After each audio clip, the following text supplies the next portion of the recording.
Conecta ANEFAC.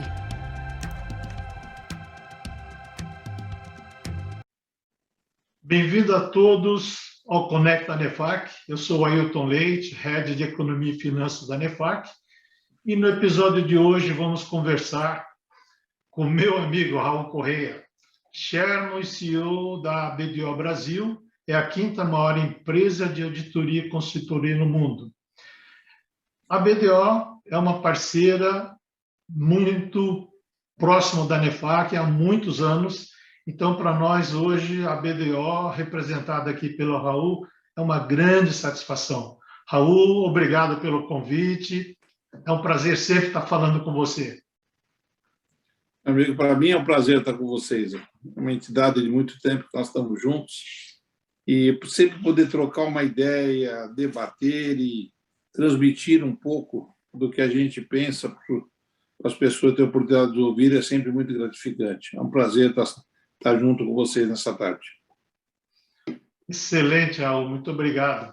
Queria lembrar que no próximo mês, dia 1º de setembro, a BDO RCS completa 20 anos desde a sua atuação aqui no Brasil, mas para chegar até aqui, com esse tamanho, com esse crescimento que a gente já observa, né, a BDO, muita coisa aconteceu ao longo desses anos e houve uma dedicação, bastante coragem, né, até atrevimento do Raul em seguir com o plano, e essa mistura de tudo isso e essa paixão é que fizeram a BDO, que é a empresa que a gente conhece hoje, e essa fabulosa equipe, das quais eu conheço muita gente.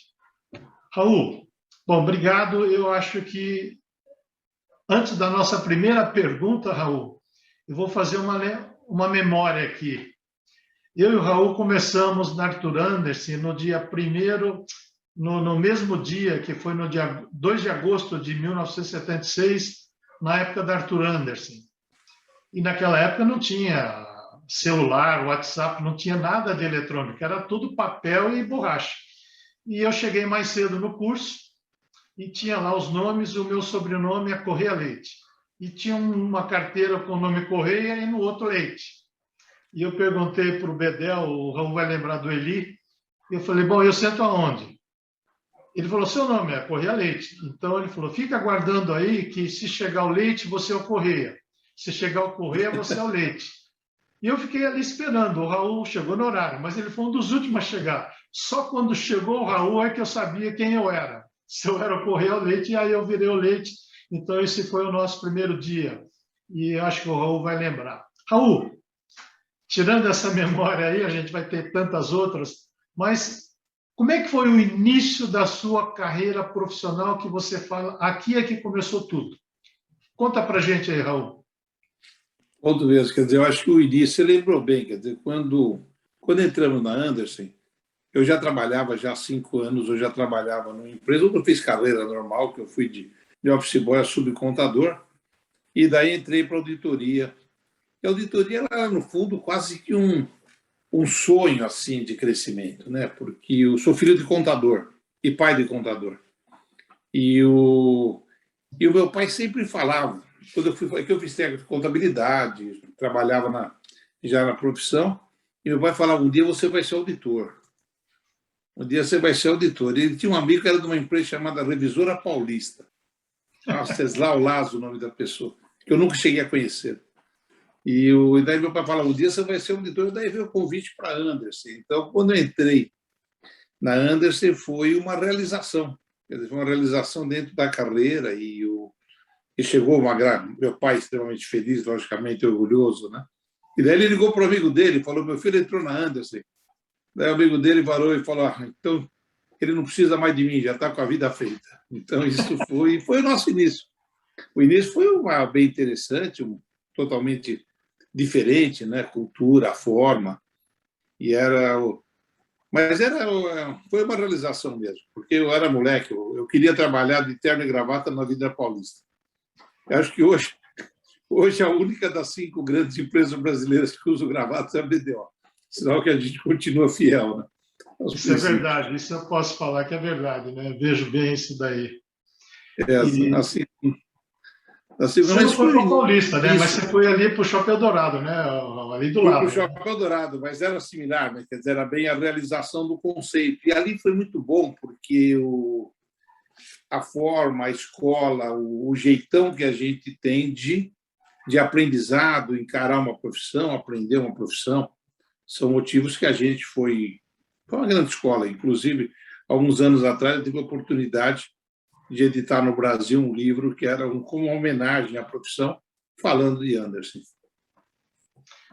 Eu tenho esses livros comigo, viu, Raul? Opa! Eu tenho E eles aqui. lembrou bem, né? A É, gente pegou porque realmente foi uma escola, né? A gente pegou e quando eu fiz a primeira empresa, quando eu fiz a Terco, foi muito do aprendizado. Meu sócio à época também tinha sido Arthur, Anderson, também entrou no mesmo dia que a gente, né? Entrou no mesmo dia que nós. Então, quando nós montamos a empresa, muito daquele aprendizado foi para lá, até copiando os papéis amarelos. você sabe que eu fui a gente saiu, cada um foi para um lado, eu fui ser diretor de um fundo no Brasil que estava chegando e as empresas que a gente estava comprando, quem é que fazia auditoria lá? A Terra. Então, a Raul Correia, né? Telepins e Correia, é uma história que vem desde aquela época, sim, quando a gente está... Raul, e como é que foi a decisão de montar a Terco? Foi assim uma coisa, você, o Raul Telepins, se juntaram? Como é que foi? Como é que nasceu isso? Como é que nasceu a Terco? Ela Foi foi em uma janeiro de crescente. 82, né? Foi final de 81, mas janeiro de 82 que nós montamos o escritório. No dia que morreu Elis Regina, eu estava montando as prateleiras do escritório. E daí, ele foi num crescendo, na verdade. Se você pegar, eu saí da Anderson, fui ser controle numa empresa. Meu sócio, à época, ele foi trabalhar com o pai dele, depois com o tio. E daí, conforme a folha vai passando, você fala, poxa, essa ideia de você trabalhar ajudando as empresas a crescerem é uma coisa que ela foi me tomando. Eu sempre tive muito isso próximo de mim, até por convicção pessoal mesmo, de achar que Deus nos coloca no mundo para ajudar o próximo, né? E daí eu fui indo e foi me dando ideia. Um dia coincidiu, quando o camarada virou e falou, não estou muito decidido, não está. E daí a minha antiga esposa, ela recebeu um convite, ela também tinha sido auditora, também da Anderson, e um vizinho falou, olha, eu tenho um hospital que eu sou diretor, preciso de uma auditoria, você não quer fazer, né? E daí veio esse convite, ela falou, já não estou mais na área, mas o meu sogro tem escritório, pode ser que ele queira. E no domingo fui falar com meu pai. Falar com meu pai no domingo Aí meu pai falou, não, entidade sem fim lucrativo é só enguiço, é muita vaidade, isso aí não dá certo, isso eu não quero, não. Mas eu voltei para casa e falei, quer saber de uma coisa? Eu vou fazer essa proposta. E fiz.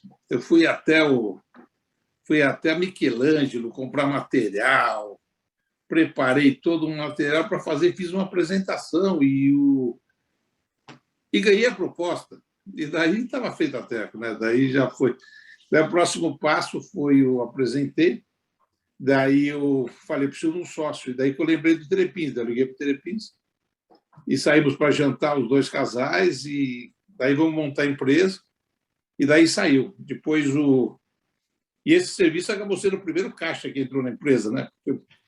Eu fui pedir para a empresa que eu trabalhava, eu pedi para sair, né? Eu falei que contei a história, daí eles viraram para mim e falaram, tá bom, desde que eu seja o primeiro cliente seu. E eles foram um cliente desde aquela época, então praticamente foi importante para a gente de início. E esse foi início, com toda dificuldade, abrir um negócio novo, né, gente? Nós tínhamos, vamos esquecer, duas pessoas que eram do ramo, mas eram dois meninos, não? Um tinha 26 e outro 27. Então nós estávamos montando a companhia e fizemos isso, ficamos juntos durante 20 anos. Excelente, é uma parceria boa. Depois da Terco, Raul, aí no momento, depois você criou a RCS, né? Como é que foi essa transição Terco-RCS? A transição ela foi o seguinte, quer dizer, na verdade, quando eu percebi que era melhor a gente se separar, conversei com o Mauro, Daí ele acabou comprando meus 50% da empresa e eu fiquei fora do mercado, né? Eu fiquei por não competição. Por não competição, não podia fazer serviço ligado à auditoria, contabilidade, essas coisas. E daí veio a ideia de trabalhar com finanças corporativas mesmo, que era a RCS, o início dela era Bank Corporate Finance, planejamento tributário. E nesse período, e assim foi, porque eu fiquei 4 anos em não competição. Então, na verdade, foi de 2001 até final de 2004. Mas daí, gente, foi difícil. É importante saber que vocês olham e você fala, pô, não reclama da vida porque tudo deu certo para você a vida inteira, né? Mas não adianta a gente falar que não foi difícil, porque no momento em que você é muito voltado para um determinado core business, qualquer variação que você acaba fazendo, é difícil as pessoas entenderem que não é exatamente aquilo que você faz. Então, na hora que qualquer coisa que você falava, o cara dizia, opa, você tem que fazer uma auditoria comigo. Não, uma auditoria eu não estou podendo fazer. Então, você teve Mas não dá para reclamar, não, gente. A gente comecei em 2001 com 6 pessoas. Quando acabou o meu período de não competição, então é importante ver, o tempo que eu estava fora da auditoria, nós já estávamos com 60 pessoas nesse período. Então, foi um crescimento muito rápido e de muito aprendizado. E muito guerrilheiro, né? E isso é importante ter claro, quer dizer, não sei, quem estiver nos ouvindo, quer dizer, porque os negócios sempre existem, ainda mais quando você trabalha com middle marketing, está lá, né? Você precisa trabalhar um pouquinho mais, um pouquinho menos, né? E a gente trabalha muito. Então, com isso foi Mas tem passagens muito pitorescas e divertidas, você imagina. Início de empresa, começando uma empresa nova, eu já com nome forte na profissão, já era muito conhecido, já tinha sido presidente do Ibracom e o vice da Nefac. E daí, começando uma carreira nova, com 6 funcionários. Daí eu tenho até um fato muito curioso, que eu peguei eu queria deixar a empresa conhecida, não tinha recursos para fazer propaganda. Então, eu fiz uma plaquinha, escrito RCS Consultores, embaixo escrito João da Silva, e deixava uma pessoa o dia inteiro no desembarque do aeroporto de Congonhas com a plaquinha. O João da Silva era pequenininho, porque ele não existia, mas o RCS Consultores era bem grande. Foi o primeiro marketing que a gente fez na empresa. Mas foi bom isso. Isso foi até o final de 2004. Daí começamos full service a partir de 2005. Raul, falando agora de BDO, conta para a gente um pouco a história da BDO no mundo, né? Onde começou, em quais países, e a chegada dela no Brasil, e como é que foi essa aproximação, esse casamento com vocês. Conta para a gente um pouco, Raul. A BDO está no Brasil há muito tempo. Quando nós começamos a profissão, ela, no fundo, a gente chamava de Binder. Você deve lembrar pelo nome Binder, porque que é o B de BDO, é o Binder, que já tinha no Brasil. Elas estavam estabelecidas aqui. E daí foi feito uma mudança nos anos 80. Nos anos 80, o que seriam as marcas, que seriam os networks mundiais, que seriam fora das Big Eight que tinham à época, eles foram vindo para cá e foram tendo representantes nacionais. E a BDO passou a ser representada pela Directa, que era, à época, a maior empresa que tinha no mercado brasileiro, a maior empresa brasileira, né? À época, começou a representar a BDO e seguiu representando a BDO até 2004. Daí, em 2004, ela passou a ser representada pela Trevisan e ficou com a Trevisan até 2011. E nesse momento, quando a Trevisan teve suas operações alienadas para a KPMG, a BDO só fez uma pesquisa no mercado e convidou a RCS para representá-la. Então, há 10 anos, nós estamos representando a marca no Brasil. Aí foi uma grande troca de cadeiras à época, porque as empresas, o mercado foi mudando. E a minha antiga empresa, a Terco, em 2010, ela foi vendida para a Ernst Young, a Trevisan foi vendida para a KPMG, e com isso nós pegamos, e até tem um fato muito pitoresco à época, que o Valor Econômico, me entrevistando, ele perguntou, nossa, Raul, e agora, né, com a venda dessas duas, como é que fica? Eu falei, nenhum problema, eu era o 7º, agora eu sou o 5º e não fiz absolutamente nada para isso. Então, virou um folclore, mas manter o quinto também não é fácil, não. Mas é mais ou menos isso, é uma grande bandeira. É a quinta maior empresa do mundo e do Brasil e é muito orgulho, nós temos muito suporte dessa empresa. Olha, eu sempre acho, nada acontece por acaso não, viu? Você virou o quinto, mas não foi por coincidência disso. É o seu trabalho, eu que acompanho muito aí, conheço bem a BDO, o time, né? E sei o quanto você e a equipe lutaram, né? E quanto vocês prezam a ética, a disciplina, enfim, tudo isso daí, inclusive a gravata, que eu estou sabendo também, né? Agora, Raul, desviando um pouquinho, em todo esse tempo, e desde aquela época que a gente lembra, né, vem a mistura, não que se mistura, mas a gente olha para o Raul, vê o Raul de um lado, o auditor, quando não vê do lado do auditor, vê o corintiano, o futebol. Como é que foi essa administração e essa convivência nesse período todo? Porque você não era só um torcedor corintiano, você viveu o time, vocês auditam, você tem sócio que foi premiado porque eles trabalham no setor esportivo, né? Comenta um pouquinho aí, Raul, esse casamento e essa gestão das duas coisas aí. Os Vamos palmeirenses não lá. vão gostar, mas hoje é o Corinthians que está na frente, então vamos lá. Não, no fundo é o seguinte, é que eu sempre achei tudo que eu faço, isso como minha vida mesmo, né? Tudo que eu faço, eu sempre procuro jogar um tom profissional em cima disso. Eu acho que nada é o acaso, o esporte é um deles, a música é outro, hein? E o esporte é um deles, e o Corinthians, para mim, sempre foi muito parte da minha vida, né?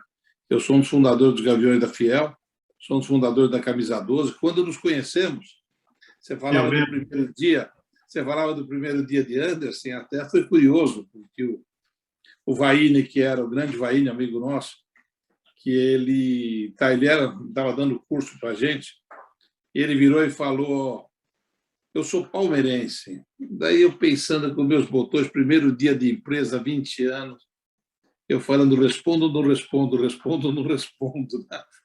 E daí, quando chegou na apresentação, eu falei, eu sou corintiano. E daí foi a história. Mas eu sempre procurei ter muito lógico, quer dizer, a razão com o trabalho. E foi o Corinthians, ele fez parte, mas eu fiquei muito afastado muitos anos de Corinthians. No fundo, inclusive, eu tenho um livro que pega o período 67, 79, e a partir daí fazer empresa, a nossa vida do dia a dia. E isso seguiu até que em 2006 eu comecei a participar mais ativamente, aí já na gestão, convidado pelo presidente André Sanches, que tinha acabado de assumir, e procuramos levar o Corinthians para um ponto efetivo de um trabalho buscando transparência, buscando colocar o clube de futebol dentro da realidade da grande indústria que ele é. E daí o que ocorreu? Quer dizer, quando a gente assumiu lá a diretoria do Corinthians, a gente falou, nossa, um clube desse tamanho, com toda essa história, o maior clube do Brasil, e era uma situação muito difícil, nós estávamos, para vocês terem uma ideia, nós tínhamos uma dívida de 100 milhões e a receita anual bruta era de menos de 60. Então, você imagina você dever 100 e o teu salário ser 60, o salário anual. E, com isso, nós tivemos um período assim bem extenso, mas com muito trabalho, e nós procuramos fazer, lógico, o básico, né? Fizemos uma coisa meio clássica de contenção de despesas, coisas assim, mas nós estamos pensando no futuro. Se você deve 100 para você e ganha só 60, você precisa fazer a sua receita subir para você pagar os 100, né? E daí me deu uma ideia. Eu vi que o Barcelona, na época, ele estava com uma situação que tinha sido complicada e ele estava muito bem. Eu virei para o presidente, para o Andrés, falei, Andrés, eu vou até Barcelona. Eu pago a passagem, eu pago tudo, mas vamos ver o que eles fizeram. E com isso eu peguei a Verinha, minha companheira, vai atrás de mim, em todas essas doidezas que a gente acaba fazendo na vida. E daí fui para Barcelona, e lá a gente aprendeu muita coisa. Aprendeu a importância de ter o estádio. Ao contrário do que a gente pensava, a gente falava, não, vamos segurar os custos no clube, mas a gente falou, não, Aprendemos que você tem que estar disputando o título, está sempre entre os 4, porque entre os 4 primeiros você passa a ter a torcida em campo, você tem patrocínio. Aprendeu a importância da transparência, tanto que o Corinthians ele foi o primeiro clube que fez um canal chamado Transparência. Infelizmente, teve um hiato de tempo que você não estava sendo seguido, mas agora parece que está retomando. Então, nós procuramos fazer isso, né? Porque é uma indústria muito importante. Quer dizer, quando você fala em empresas que faturam 500, 600 milhões por ano, você está falando de empresas muito grandes. Então, eu trato mesmo, quando teve o Profut, nós participamos ativamente do Profut, inclusive pela BDO-RCS, participamos com isso. Como o Leite você está falando mesmo, quer dizer, o Carlos Aragá, que acabou de ser condecorado por vocês aí, uma medalha, ele talvez uma das pessoas que mais entende dessa indústria no país. Nós temos vários clubes que nós auditamos mesmo.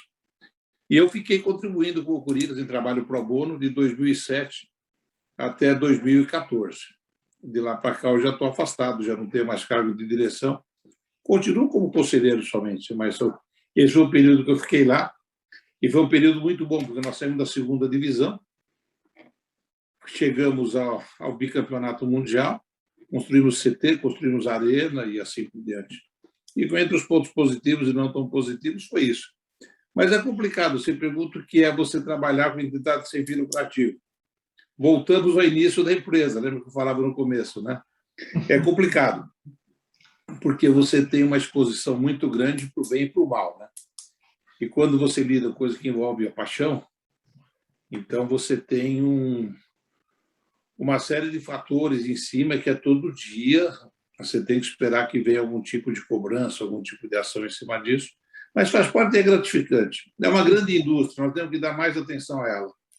O Profut foi um passo, agora foi liberado para fazer clube empresa, e nós estamos aí, as Olimpíadas acabaram, né, gente? A gente vê a importância do esporte. Tá bom. Raul, voltando agora, saindo do meio esportivo, e aproveitando essa pandemia, onde mudou muito a forma de trabalho das empresas, o home office, e eu sei que mudou também, os auditores tiveram que se adaptar, porque o auditor sempre era alguma coisa muito presencial, né? O que você viu, Raul, do ano passado para esse ano, que mudou nos trabalhos da auditoria, mas e o que é que você olha para frente no futuro? E o que você fala, olha, o futuro, os trabalhos do auditor, o futuro é esse. Como é que você avalia, Raul? As mudanças foram grandes. Para vocês terem uma ideia, você me conhece a vida inteira, quer dizer, eu sempre investi muito em tecnologia, sempre procurei estar up-to-date de tudo que acontecia em cima, mas tinham ferramentas que a gente não usava. Então, por exemplo, nós estamos falando aqui por Zoom, mas você pega o Teams, por exemplo, eu já tinha o Teams instalado na empresa há quase 2 anos e nunca tinha usado. Então, nós conseguimos ficar em uma semana, está trabalhando todo mundo remoto. Estou falando 24 estados, 1.700 pessoas. Então, a gente conseguiu fazer isso. O que mudou? Mudou porque as coisas ficaram muito mais fáceis. Hoje, por exemplo, conversando aqui, mas se você quiser trazer uma terceira pessoa para estar nessa conversa, é um clique de um botão. Acho que é uma das grandes mudanças que nós tivemos. Outro dia mesmo eu estava com um cliente e ele falou, nossa, estou com dificuldade no México, eu preciso abrir uma filial, não sei exatamente o que eu faço. Foi o tempo de eu pegar o telefone do parceiro mexicano e colocar na mesma reunião que eu estava. Então, acho que essa mudança, essa agilidade na comunicação, ela veio para ficar e é um grande ponto positivo. Em relação ao dia a dia, os processos precisam ser modificados. Quer dizer, a forma tradicional que a gente conhecia de trabalho, isso acabou. Quer dizer, você tem hoje. Tanto que o mote na nossa empresa hoje, ele é tecnologia, processo e pessoas. Sem considerar o brand, que o brand faz parte da nossa cultura a vida inteira, mas são processos, são mudanças reais, mas um pouco de apreensão também, porque tem muita gente que prega 100% do trabalho remoto. Você trabalhar 100% remoto pode ser até gostoso no começo, porque o teu EBITDA até aumenta um pouquinho, porque você deixa de ter uma série de gastos adicionais. As pessoas, por um outro lado, também, elas não têm todo um tempo de deslocamento. Então, com isso, você tem uma série de pontos que são positivos, sem dúvida. Mas que, um deslocamento, por exemplo, a nossa empresa, 6 horas da tarde, isso já há uns 6 anos, mais ou menos, os computadores são desligados, só ligam às 8 da manhã. Então, nós sempre investimos no bem-estar do funcionário. 6 da tarde, ele vai para a academia, que nós temos convênio, ou vai para a escola. Quer dizer, mas o que isso muda? O maior receio com a pandemia, e eu estou sempre falando isso o tempo inteiro, é que o trabalho híbrido ele será o futuro. Se você ficar o tempo inteiro em casa, você perde 2 coisas: o treinamento da equipe, e numa profissão piramidal como a nossa, você precisa treinar, senão você não cresce. E você perde a cultura da empresa. Quando você fala em as empresas, você pode ter qualidade, você pode ter tudo, mas cada empresa tem o seu DNA, cada empresa tem a sua cultura. E se você fica o time todo separado, você vai perdendo isso. Em 2 anos você destrói isso. Tanto que nós voltamos, nós estamos hoje no esquema de 3 dias presenciais e 2 de home office. Hoje é um dia que eu tenho home office. E eu acredito que esse vai ser o futuro. Vão vacinar todo mundo, vem não sei o quê, mas 100% do escritório eu não acredito mais. Mas não acredito também 100% em casa, porque você destrói as empresas, você destrói a cultura.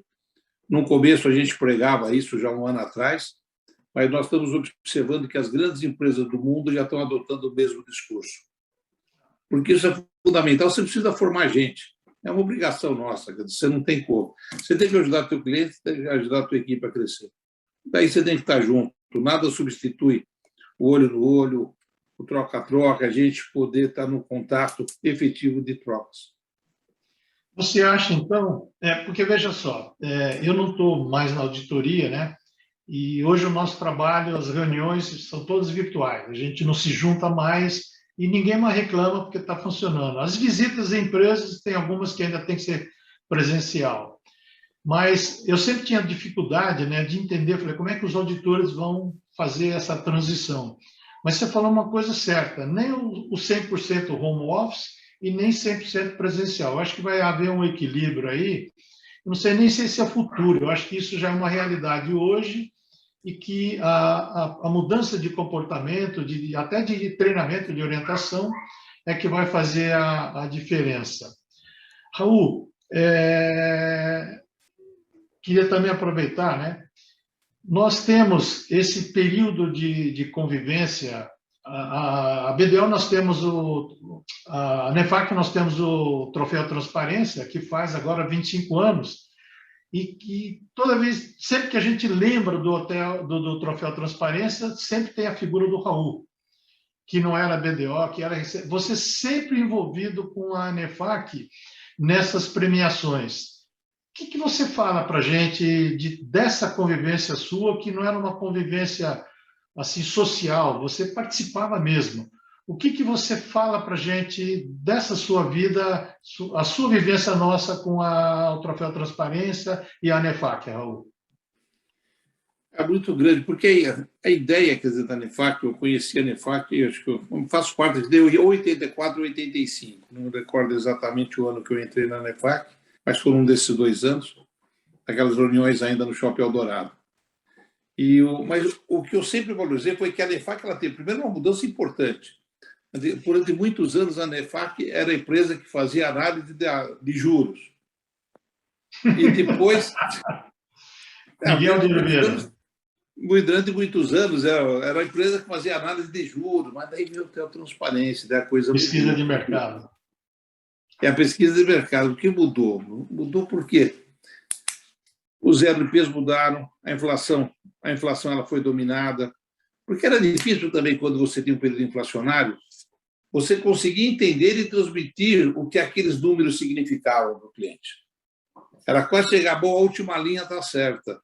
Então, você não tinha. E no momento que nós tivemos controle inflacionário, que nós tivemos os ERPs funcionando, hoje em dia, praticamente, você tem contabilidade online, a Nefac, com o Troféu Transparência, ela foi valorizando o trabalho do empresário, o trabalho do profissional de contabilidade, o trabalho do administrador de empresas, com isso, porque uma empresa ela não é só ou vendas, ou produção, ou administração, né? Ela é o conjunto, né? Todos têm a mesma força.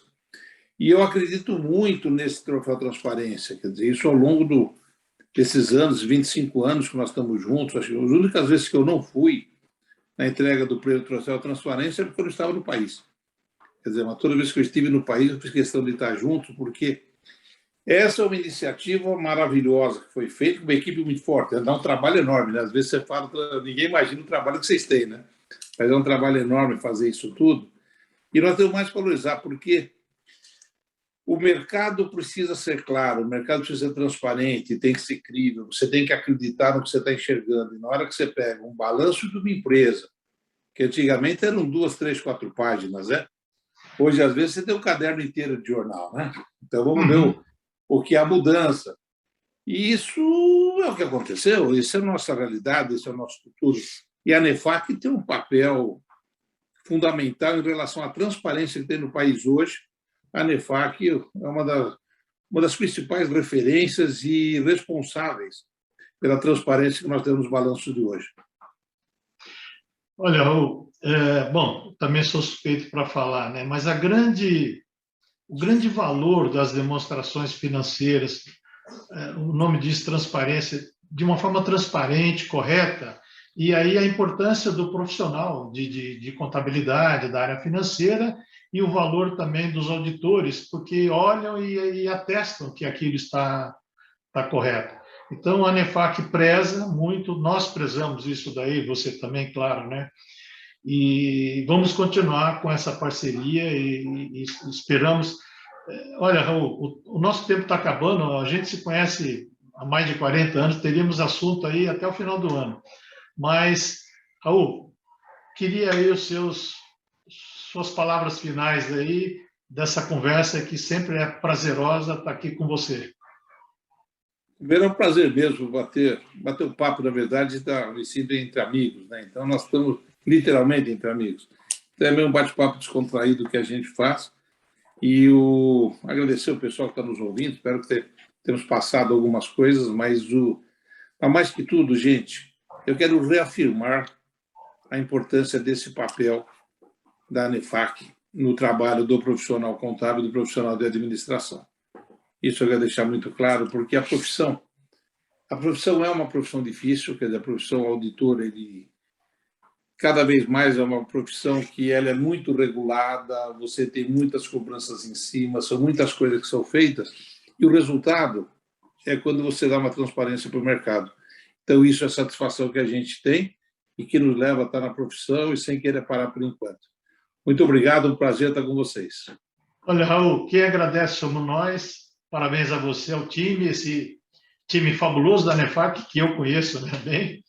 E, pessoal, estamos encerrando aqui. Muito obrigado a todos. Continue acompanhando os nossos episódios do podcast ANEFAC, que são às terças e quintas, e siga conectado conosco.